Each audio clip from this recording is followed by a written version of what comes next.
My mother had all these wise German sayings, like these ancient proverbs. She said, Harry, in Germany we say, after every winter comes the spring. The snow will melt, the flowers will come out, bloom, the trees will get green. After every December comes a May. It's just part of the cycle. Everything's going to be okay. And I remembered that, you know, when I came here. I said, if it looks bad, it's going to not be that way for long. Harry Bielski thought he was American until the day he was deported. For the past 2 years, the former bus driver from Portland, Oregon, has been forced to recycle his life here in Germany, a country he'd not stepped foot in for almost 60 years. He didn't even speak the language. It was 1956, and Harry was 4 years old when his mother decided they should leave their German homeland in search of a better life. The boat was the USS General Langford, and I got a photo of it somewhere right there. It's the USS General Langford. It's a military transport converted to an immigrant boat. 1 week later, America was their new home. In all this time, Harry had never sought US citizenship. He never thought he would need it. But after a brush with the law, on paper and in the eyes of US immigration, Harry was German and his destiny already set.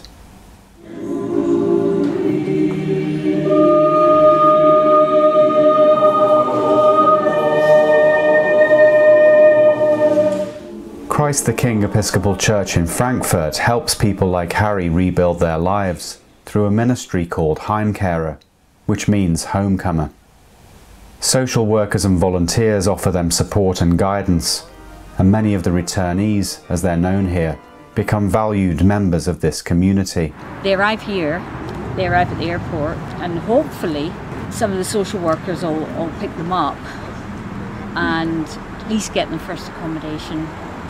And they should get normally a welcome pack that we've put together, and in the welcome pack there is a leaflet about the church. And because it's such a heartbreaking situation for them, we cushion the landing, we pick up the pieces, but I wish we didn't have to do it as often as we do. We are in a special position here at Christ the King because so many of us do understand what it's like to be away from our own countries and to be trying to cope with life in a foreign country when our language skills are not perfect. William Zeus from Missouri knew about his German heritage, but he always assumed he was a US citizen.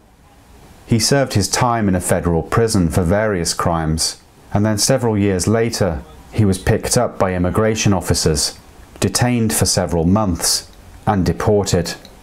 Yeah, if you wasn't born in the United States, make sure your paperwork's right, because don't trust anything, because I was told I was an American citizen after they took my green card and I did my military honorable discharge. They said no problem. And there wasn't a problem until 9/11, until 9/11. Then they changed the laws, didn't grandfather me, and here I am. He's not sure where he'd be now had he not found his way to Christ the King. To be honest, basically saved my life. See, it was all my life lived there, and then they say you got to go home. Never been here. Everything was gone. Excuse me.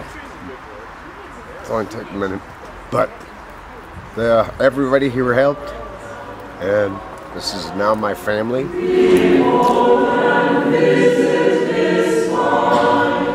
It touches my heart and touches the heart of many people here. These are very honest, real encounters with people in need, and yet in meeting them, not only do we give, but we receive so much because we experience the risen Christ in our relationship in a new and different way. So it is exceedingly rewarding in spiritual terms, aside from anything else. Harry's crime was possession of prescription medication, with intent to supply.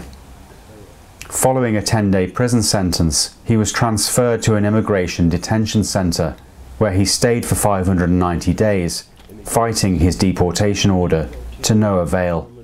There are 400,000 people removed every year from the USA. Most of them are undocumented, but there are also 12 million legal permanent residents, LPR, that have documents and papers, and 80,000 of those are removed every year. I thought I was done with, I completed my sentence. That was it. I was okay. I didn't know there would be immigration consequences for my criminal conviction, as many of us don't. And yeah, a lot of us, probably none of us are angels. I mean, we're past criminals. But before you leave the States and are deported, your sentence is completed. And some of the men have been in prison 10, 15, 20 years. Looking through his papers are a bleak reminder that his punishment is a life sentence. You are prohibited from entering, attempting to enter, or being in the United States, semicolon. First one is for a period of 5 years from the date of your departure from the United States because you have been found deportable under Section 237. Then it goes down, I got the for everyone. At any time. You are prohibited from coming back at any time because you have been found inadmissible or excluded because under Section so-and-so of the Act, an order removed, and you have been convicted of a crime designated as an aggravated felony. And that's why you appeal it. You do a post-conviction appeal. You want to change, you want to alter, modify, reduce, or cancel that conviction, or get it just to under, the sentence towards under a year of probation. Anything more than a year, it's with a drug crime, it's an aggravated felony.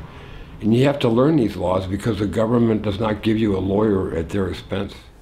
This reality is particularly painful when he's not able to visit dying relatives or pay his last respects to friends and family in person. My brother died of cancer. He was in a veterans hospital. And then my sister passed away.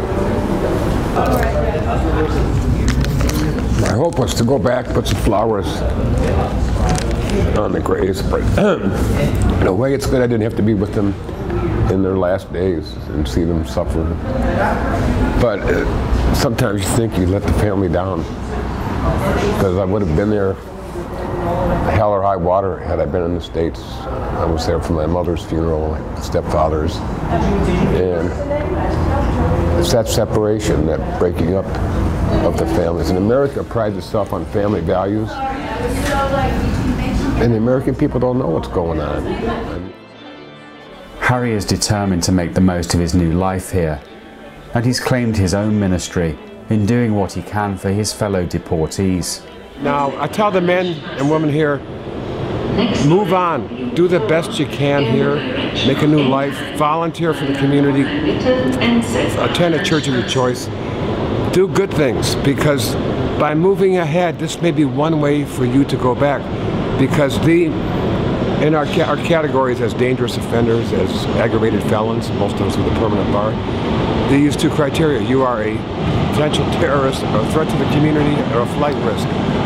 Well, if you show them that you have a place to stay here, that you have a job, you're going to school, by making a better life here, you're showing that you're not a bad person that much back there.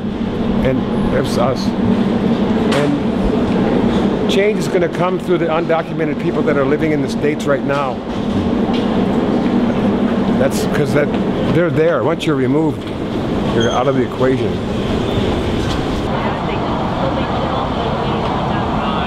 Today, Harry is visiting Michael in a care centre.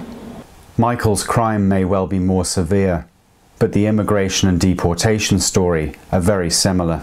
Well, all of us have underlying crimes, but you know, some of them are categorized as misdemeanors, some are felonies, some are aggravated felonies. Mine was murder, 2nd degree. I killed my mother because she had cancer. Terminal cancer, terminal. She wasn't expected to live a year. I only got 18 years for it. I went from prison to immigration because I had a detainer on me. When I was An ICE detainer? Yeah, ICE detainer. And Immigration Customs Enforcement. yeah, they put a detainer on me. in 95. That's what they put on me when I was in the 2 hours in the county jail. Yeah. They hold you. Did you feel like you were a German citizen? I feel like I'm an American. That's all I know. That's all I know. Yep. And I lived in America for 40-something years. But you never became naturalized American. No. Why didn't you? I don't know. Well, that's the question that's always asked. Yeah. I don't know. Did you know? You knew you weren't a citizen. No. But you just felt like you were American. Yeah. But I'm not. Here I am. You're still American. You got that cowboy mentality. Take care, Harry. Yeah. I think he's happy. We all like to go back in our past, and we all want to return. Some more than others. And with that permanent bar that most of us have, you can't spend a lot of energy worrying about that and wanting what may not be possible. Harry knows he's made some bad decisions and that they've ultimately led him to this place. But in the midst of even the darkest moments, he's always managed to find the light. Fortunately, Christ the King was there for him, both as church and saviour. This is his new family, his Heimkehr, his homecoming. For Episcopal News Service, I'm Matthew Davis.